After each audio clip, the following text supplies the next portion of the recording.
এটা 10 এম্পিয়ারের পাওয়ারফুল একটি BMS module, short circuit protect করে এবং অনেক পাওয়ারফুল। এটাতে প্লাস মাইনাস যেটা, এটা দিয়ে আপনি চার্জিং করতে পারবেন এবং পাওয়ার বার হবে, আউটপুট দিবে।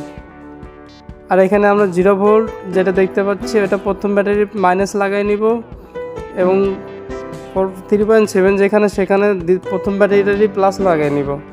এটা সংযোগ করতে সবাই পারেন, তবুও যারা পারেন না আমার ভিডিওটি দেখেন। আর এইগুলোতে আপনার 3S ব্যাটারি যেগুলো লাগাই, 3টা ব্যাটারি, এক একটা ব্যাটারি 7800 অ্যাম্পিয়ার মিলি অ্যাম্পিয়ার, আর এটা 10 অ্যাম্পিয়ার। তার মানে বুঝতে পারছেন যে মাত্র 3টা ব্যাটারি দিয়ে ভালো মানের আমরা অ্যাম্পিয়ার পাবো না এবং বেশিক্ষণ চালাতে পারবো না। যদি বেশি পরিমাণ ব্যাটারি বা 6টা বা 9টা বা 12টা যদি আমরা লাগাই, তবে আমরা ভালো মানের অ্যাম্পিয়ার, মানে ভালো এম্পিয়ার যেগুলো খায় সেগুলো চালাতে পারবো।